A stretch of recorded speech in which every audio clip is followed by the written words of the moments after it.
അപ്പം നമ്മൾ air fryer വാങ്ങിയ കാര്യം പറഞ്ഞായിരുന്നു. അതിനകത്ത് പഴംപൊരി ഉണ്ടാക്കാമെന്ന് വിചാരിച്ചു. അപ്പം നമ്മൾ അത് ആദ്യമേ തന്നെ അതിൻ്റെ പവർ ബട്ടൺ പ്രസ് ചെയ്യുമ്പോൾ തന്നെ നമുക്ക് അതിൻ്റെ ഓപ്ഷൻസൊക്കെ മുകളിൽ കാണാവുന്നതാണ്. പിജിയോൺ എയർ ഫ്രയറാണ് എനിക്ക് ഇവിടെ ഉള്ളത്, വാങ്ങിയത് ഞാൻ. അപ്പോൾ അവിടെ തന്നെ നമുക്ക് ടൈം അഡ്ജസ്റ്റ് ചെയ്യാം. അപ്പം 180 ഡിഗ്രി ആണ് ഞാൻ ടൈം 10 വെച്ചത്. ടെമ്പറേച്ചർ 180. അപ്പോൾ 5 മിനിറ്റ് വെച്ചാണ് കുക്ക് ചെയ്തത്.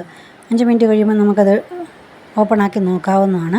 അപ്പോൾ നമുക്ക് എന്നിട്ട് വേണമെങ്കിൽ കുറച്ച് ഓയിലൂടെ അതിനകത്ത് പുരട്ടി കൊടുക്കാവുന്നതാണ് വേണമെങ്കിൽ. നമ്മൾ ആദ്യമേ തന്നെ അതിൻ്റെ ബാസ്ക്കറ്റ് ഓപ്പൺ ആക്കിയതിന് ശേഷം അതിനകത്ത് എണ്ണയൊന്ന് തൂത്ത് കൊടുത്തതിന് ശേഷം നമ്മൾ ഏത്തപ്പഴം നമ്മൾ 3-4 പീസാക്കി, 2 പീസാക്കിയാലും മതി, പീസാക്കി അങ്ങോട്ട് വയ്ക്കുക.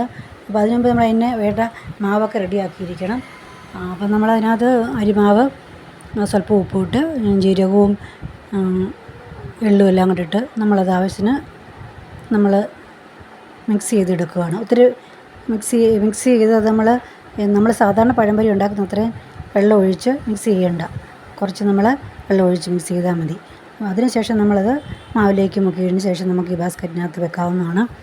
വെച്ച് കഴിഞ്ഞാൽ 5 മിനിറ്റ് നമ്മൾ കഴിയുമ്പോൾ വീണ്ടും ഒന്നുകൂടെ ഓപ്പൺ ആക്കി നോക്കിയിട്ട് അത് തിരിച്ചിട്ടിട്ട് കുറച്ച് ഓയിലൂടെ ഒന്ന് പുരട്ടി കൊടുത്താൽ നല്ലതാണ്. ഓയിലില്ലെങ്കിലും കുഴപ്പമില്ല, ഞാൻ കുറച്ച് പുരട്ടി കൊടുത്തു. അപ്പോൾ നമ്മൾ 10 മിനിറ്റ് കൊണ്ട് നമ്മുടെ പഴംപൊരി റെഡിയായി.